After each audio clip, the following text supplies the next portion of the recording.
Now I can say officially good morning, even though we started like 5 minutes ago. God damn it. All right. So pretty much, and this was just the system that we started off with last call. I was doing this 1-2 punch thing. It's kind of like, all right, here I'm taking these dollar trades. I'm looking for the setup. Dollar trade. Right, missed that one. Was okay, cool, because guess what? I took a dollar trade, and then I was setting up to see if I could get another one of these 1%ers here. But as y'all can see, like if you like kind of just scroll down my settings, for some reason it's only showing my last 10 trades, and that's perfectly fine. But if you look at my last 10 trades, it's dollar trade. Hit them with the 1%er. Dollar trade, 1%er. Dollar trade. Still looking for it. So you see how it's moving up right here? I hit them with that dollar trade here, right? I want to test the momentum. I want to see if it's really, I see everything pointing up, and you see how it gave me one of those. I come up with a dollar tree like down here, right, through my entry. So somewhere in this position, if it go back down here, if it had went back down here, cuz you see that right there, I see it curving a little bit like it wants to shoot down. So where I would have hit that 1%, I'm gonna hit the dollar trade here also, right? And I want to see it take up. It's starting to bend, threatening to say, hey, even if I clear these 3 trades, it's probably going to bend down. So you see that? I throw those jabs out there, right? I'm throwing them out there, guys, because of a few things that I want to point out when it comes to the movement. All right, so now here's one where, all right, cool. I see it subtly. I don't even want to throw a jab out there yet. I do see it's a split hair, so it's more likely to shoot down. Now I'll throw a dollar out there as well, and then prepare myself for this 1%. I'm looking for a cross here. I need that to bend up a little more. And so obviously I would be well in a profit had I did 1%, but this is a liquidity candle making up for what? This liquidity candle right here. So it's a strong possibility that this thing could wick all the way back up, and then it'll be a fight. So that's the order block there, right? To fill up this space. I'm going to take one more dollar trade here, right? And then I'm going to prepare myself for this 1%. Now you see how it's crooning a little bit to go straight. And so it's like, I'm not feeling it.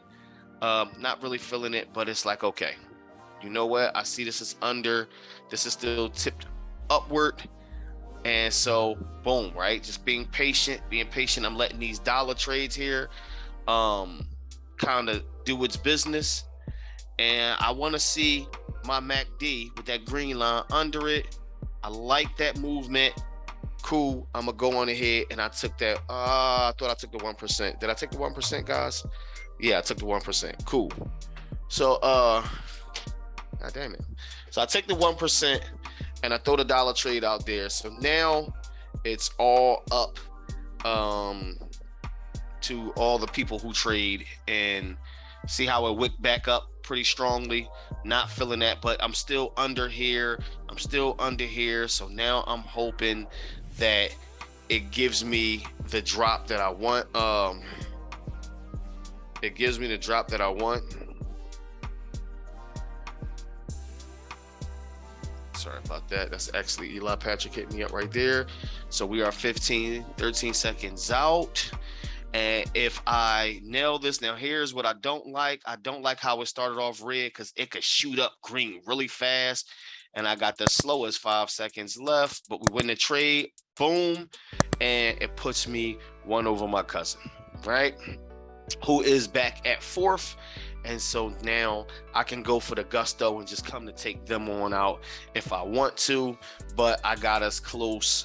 And this is the process that you see me doing. Now, yes, I lost this trade, and this trade, but did I lose any money? I did not, right? I set all those up because I do know that when trading binary, we are trading an algorithm. So let's look at the algorithm that we're trading against, right?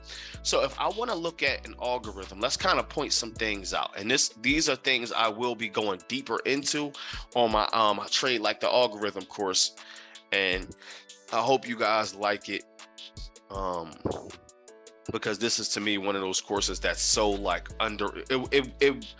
it would be a great like definitive strategy type course. Like, hey, when you want to create a strategy and you want to like create a strategy around the fake outs, like just imagine if you can not only identify the fake outs. You guys know, like I said, I correlated to boxing a lot, so I want you guys, I talk about countering the market, using the market's momentum.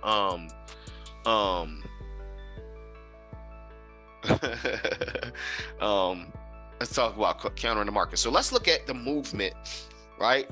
And so again, you don't have to do this in your live chart. You don't have to do that in your live chart. So let's get out of my live chart for a second. I'm well over my trade count today. Mill, you know, I said 1,500, and where the hell am I at? Okay, I'm at 48. So like well over that.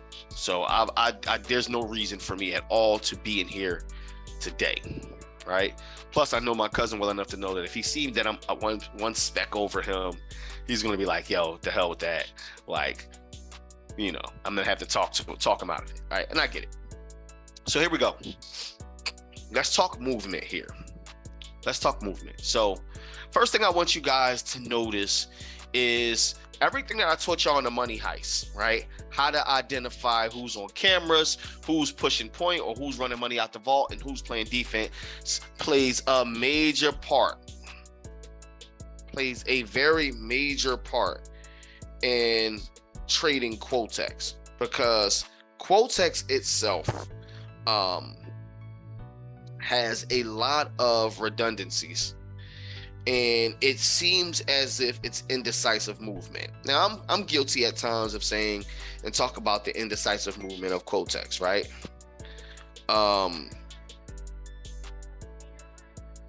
Holy crap. Sorry. Hey, does anybody see the link in Discord by chance? You know what? I could have sworn I put it in the Discord. If I didn't, I'm so sorry. Come on for the 10 a.m.? Yeah, for the 10 a.m. Yeah, I see it. Okay. All right. So. All right. So now when we talk about redundancies, right? And we talk about the back and forth, the bouncing and everything, this would have been a perfect move to hit him with that dollar move, just to see that this double Z is fully committed, even though it's low. We know that it can arc. And it can give us one of these, 1, 2, give us one of those, and then shoot back up, right? And we see that it's forming here. It's already working on the third leg here. All right. So look, see how it's kind of just following along. And then we anticipate it to shoot up shortly afterwards. Might not be this wide out, could be closer, but after a while, like I tell you guys all the time, you get used to seeing it. So now, it looks like this here is common. So let's talk about what's this here, cuz this right here. Let's look at these flat areas. Boom. And then what I'll do is I'll use that to kind of draw up these flat areas. Come on. Flat area here. Let's find another flat area here. And it seems pretty common, right? And that should definitely always work to your advantage, because you know it's showing these strong pivot points, right? It's showing these strong support and resistances, right? And so we go support as into anytime you think it's support, it's for the buy, and resistance, it's for the sale, right? So notice when you have a support and resistance line, support obviously holding up, resistance means holding back. And so a lot of people don't understand what support and resistance mean, other than it's a line that keeps the numbers at a certain place, right? But if you understand the definitive natures of it, then you know, hey, is that a support line or resistance line? You guys, sometimes you need to know how to trade off of it. So understanding that there is a certain movement that this follows, and the movement is so the secret sauce to trade in this, because when it seems indecisive, what happens is It's because a lot of people are not good at trading longer time frames in binary, right? Because why would you? Think about it. Like, if you look at this here, if you look at these, it's like these are all 1 minute trades. 1 minute, 1 minute, 1 minute, 1 minute. So let's look at what you're profiting. Look at what you're profiting, right? So you're profiting almost half of what you've invested, and you're making that in 1 minute. So here's your profit: 83.66, 79.38, 71.83, 75.61. And obviously these are different time frames because these are different pairs and measures. And then like you lost 39 bucks here and 41 bucks here, 39 bucks there. But even still, this kind of makes up for the average 8-hour workday, almost.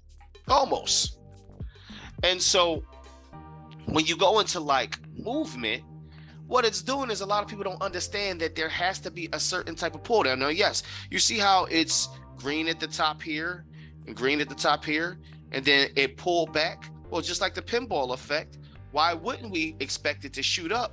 But it has to have momentum to go up. So all of this momentum down here has to push it. And so it has to, and now let's talk about momentum base. So momentum base would be the starting point of the momentum. So it still has to start lower than it ends. So what I was trying to do is I was trying to make it look like this, right? Go here, just slide over, go here, and just slide over. So here's the pullback, then it goes up. Then here's the pullback, then it goes up. Then here's the pullback, then it goes up. And it's almost like breathing. It's like lungs, right? Inhale, exhale, inhale, exhale, inhale, exhale, inhale, exhale. You see what I mean? And so when you're dealing, and that's just looking at bullish momentum. If we was to look at the bearish momentum, it would be the same way. Look at this. It got all the way here, wicked all the way back up, then dropped back down. Got all the way here, wicked all the way back up, then dropped back down. Got all the way here, right? Dropped down from here, wicked up just a little bit, boom. Got here, wicked up just a little bit, dropped down. And there's always going to be a base, right? And I'm just going to use these, put these red dots up here. And it's always going to be whether going down or going up. Boom, slide over. Boom, slide over. Boom, slide over. Same with this. Boom, come back up. Boom, come back up. Boom, come back up. You see what I'm saying? So now, whether you are going up or down, what scares most people is when it does this. When you get this, you get check one. Then when they get up here, it scares you because it goes back down just a little bit, and it makes you feel like, oh man, that wasn't the buy. When really that was just check two. Then it's gonna go back up, scares you. And then it's check three. Y'all see the consistency of it? Like, look at it. It's doing the same thing here.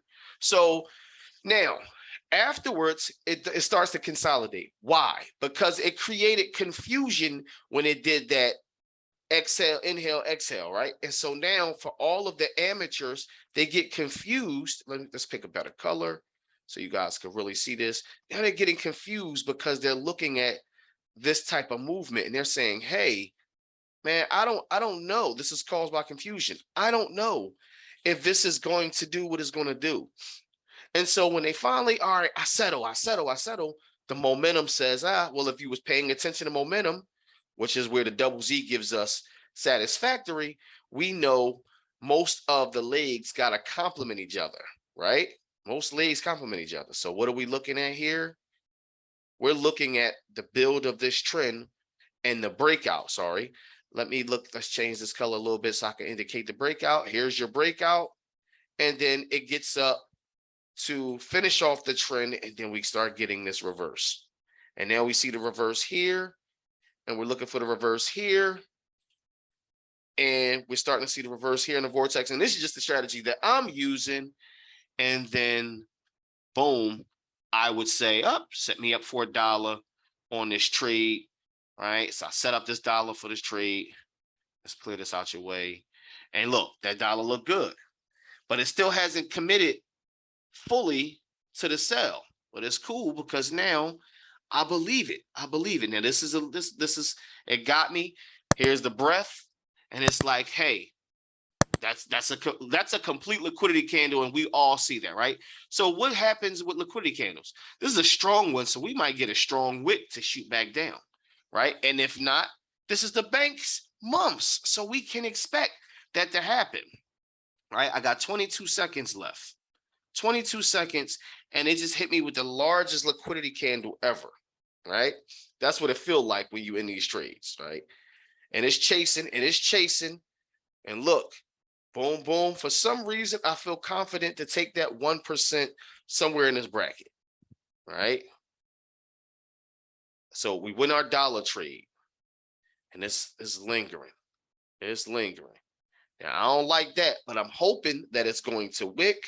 And if it gives me that wick, I want to see this wick. That's a pretty small wick. It's building. I want to see this wick to be a little bigger without too much of the build, because then it will shoot past under and it should begin to give me what I want. And this is what I'm looking for right here. Now, again, it's touch and go because we got a couple seconds left on this candle, right? Now you see that right there? I don't like that because it opened red, so that means it's going to go green. But I want to see that bearish pressure push. Come on and push. Come on and push. It's coming down. It's touching my entry. Come on and push. Give it to us. Give it to us. Get back down there. Get back down there, and we take it home. Boom. All in movement. Everything that I just showed you guys, the inhale, the exhale, the inhale, exhale. Guess what? We still got more movement for more sell. Look at this. Boom, boom, boom. We still got more movement for more sell. If you guys understood what I just kind of threw at you, drop a 7 in the chat so I know that I explained it. And if you have any questions, go on ahead, shoot for it. And then I'm going to have Eli Patrick come on and give you guys his story from his point of view, coming from behind and moving forward. Any questions?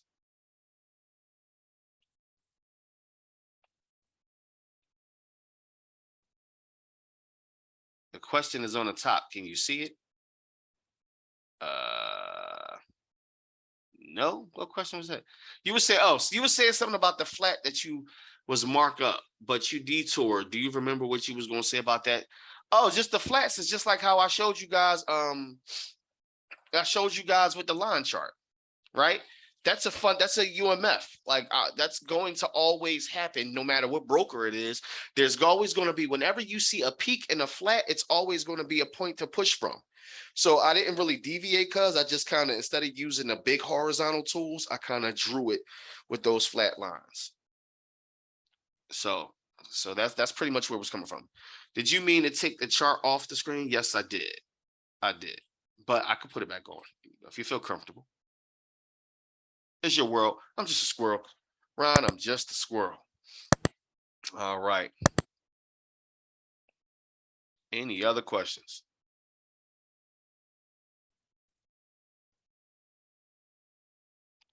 All right. So this is what I'm going to do. Cuz, are you on the call? Are you online right now? Yes, cuz I am here. So do me a favor, guys. I was being asked questions because I just wanted to let you know. I felt like they was pushing you down. So I jumped in. And so now you 6, I pushed you down 1, you 6, I'm 5, only because I was I was gonna go after them. I was supposed to stop trading, but when I started getting pushed down, I said, "Yeah, the hell with that. We gonna show them that the cousins on here, especially since those people over there in Brazil think cousin mean ass, like the way we say it. CUZIN is ass for them. So I'm ass cash and you're ass green. You have a green ass and I got an ass full of cash. I'm That here works for for it. me. Right.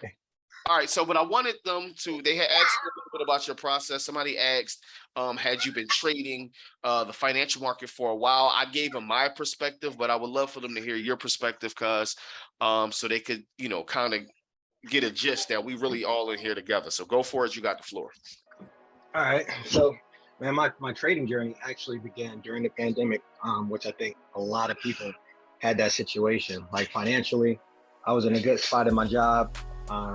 But while all the layoffs was happening, while my job was safe, man, I was in panic mode. My fiance, or my girl at the time, had lost a lot of her hours, and shit just scared me. So I had just recently sold a house the year before, had some capital sitting around, so I jumped in the stock market, and that's what gave me like the familiarity with like seeing the charts. But like I was a noob. Like literally, 2020 is the first time I'm literally in the stock market at all. Started trading Bitcoin during the same time. And then shit, was it last year, 2021? That shit just got like bad for me at my job. I fucking hated my job. I've hated my job for a very long time. And I have been there for 15 years and been asking for a raise for the last year. And they couldn't figure out how to give me a raise despite me outperforming everybody that was there. So one day I just got fed up and I called Cash. I was like, yo, cuz, I need some money, cuz. And his response was, how much you need? I said, no. Like, I need to know how to make money the way you make money. And he turned me on to pocket options. And so probably last June, it was a fucking hot day. I don't remember what time of the year it was, but sometime last year it was hot as fuck. I'm standing outside in a button up and slacks, asking cousin about like just how to make some money. And so last summer was probably like my first entry into pocket options. And so cuz invited me into the Discord community. I got in there with y'all, started seeing a lot of y'all cook up in the results area. But the double Z was what got me. So I've really been doing this for a year, and a lot of it has been failure. Like when I initially jumped in, with $100, couple $100, and I flipped it real quick. I think I turned it into $8,000-9,000 in a couple weeks, or a couple days rather. Oh, that was 2 days. Yeah, it was so weird because I just assumed that that's how it was supposed to go. Like, yo, cuz showed me this. The double Z works. If I do this, this is how that money is supposed to be made. And like my whole life is about to change, except for it didn't. I lost that 9,000. A couple days later, I ran up another bag to like $7,000, lost that in a couple days. And then it spiraled out of control. Like I'm like, because I had some money to play with, I'm losing money left and right. I'm running up a bag, but then I give them all their money back and then I'll reload my account, do it again. And then, so I'm really only losing my money a little bit at a time. But the money that I had built up, like I could have been, 6-7 figures in the game already if I wasn't giving back so much money. Fast forward like a whole year of like the yo-yo effect, the ups and the downs, and not really sure if like I'm a skilled trader or it's like this just luck. There's like this a parlor trick that Cash taught me, and it works sometimes and it don't work sometimes. But as I was hopping in and out of the Discord, like I'm seeing a lot of y'all have success. Just I'm assuming that it's just people aren't leveraging what they probably could get away with leveraging and making more money. But I was seeing y'all have slow success, and I'm like, yo, this shit works. I'm tripping. Something's wrong with me. Fast forward this year, I quit my job at the end of May. I had a major proposal ready for my fiance. Like we celebrated her birthday. I throw this big party. I spend a bunch of bread, get the engagement ring. And I'm like blowing through money, and I don't have any money coming in because I fucking quit my job. And my fiance tells me that she is pregnant with our third child. And now I'm in panic mode because I didn't quit my job because I fucking hated it. I'm not making money in the market. I'm losing, and like I'm on edge, man. I'm at my last wick, and I want to say no. I'm a fast forward all the way to the end. September 27th, we're talking like 2 weeks ago. I had fucked up pretty bad. I over leveraged a lot.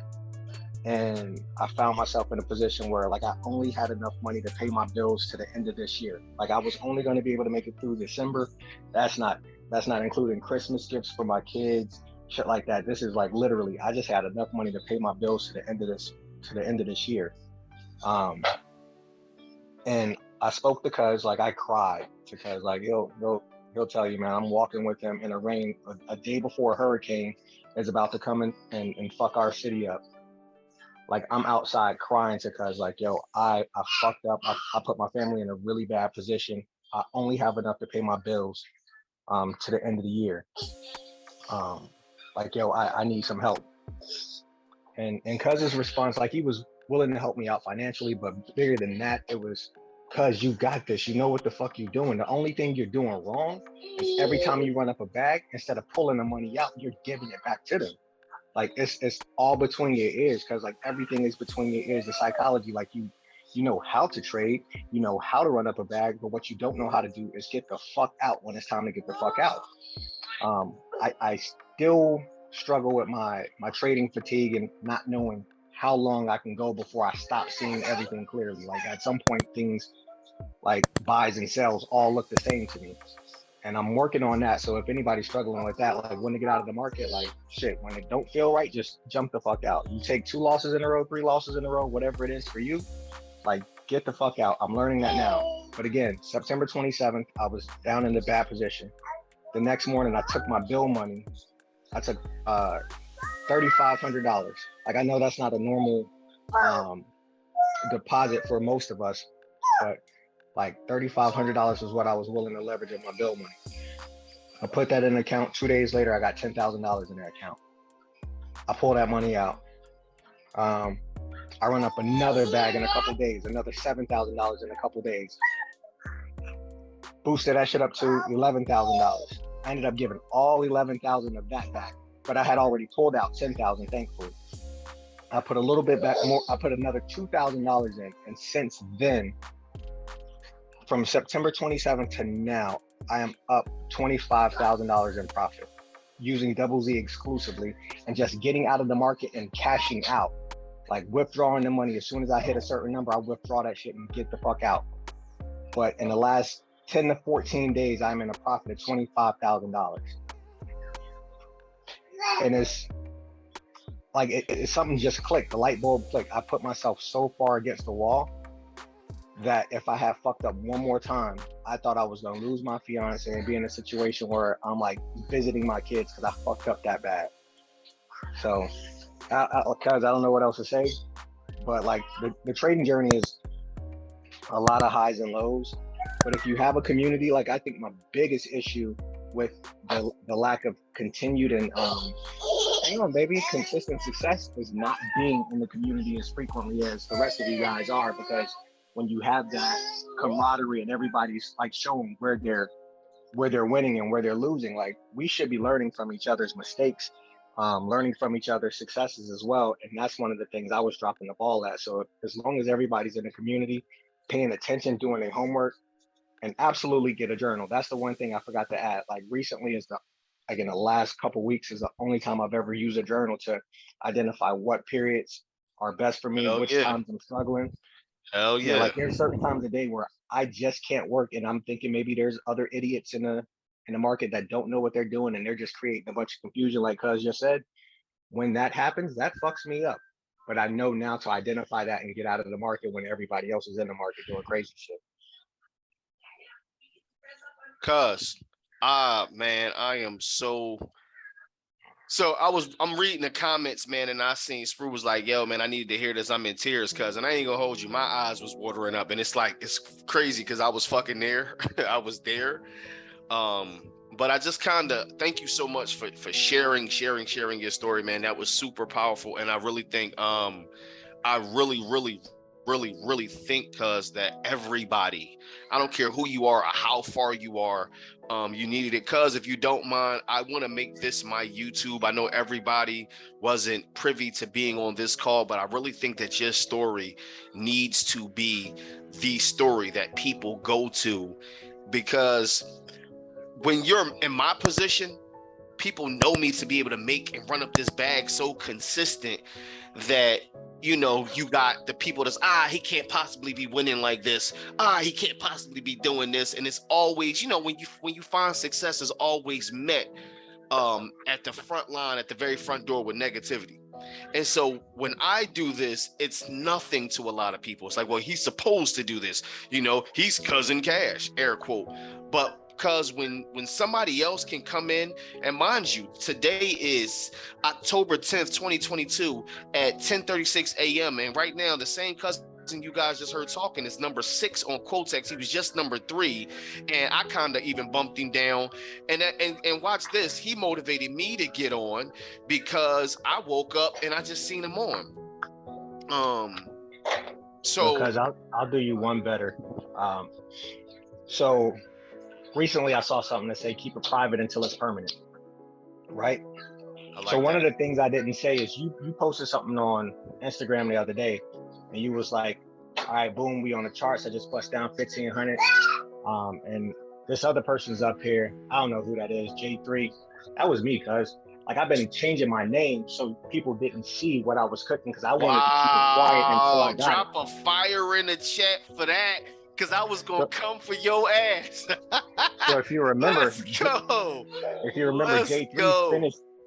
J3 finished that day at almost $9,000 in the profit. Yes, you did. That was my biggest day.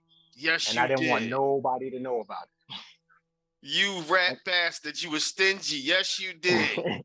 And I'm gonna tell you something. I had a strange feeling that J3 came out of this camp because nobody kills it.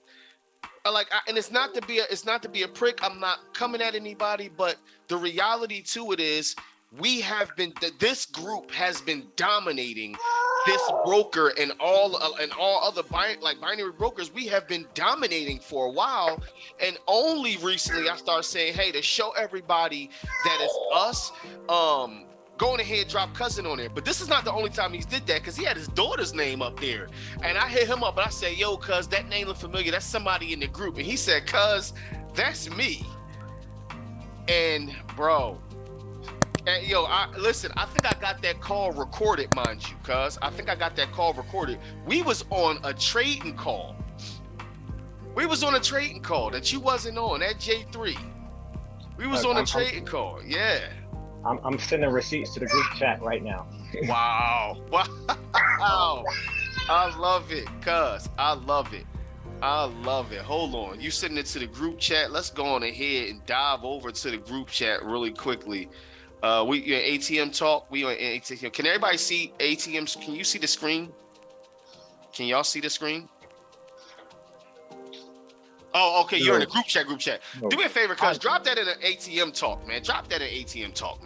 That's something that everybody needs to see, cuz it's only right. Everybody needs to see that, man. Everybody needs to see that you could do it. You say ATM talk? Yeah, if you could, everybody needs to see that you could do it, cuz. You could do it. You could very much do it, man. I'm so proud of you, cuz.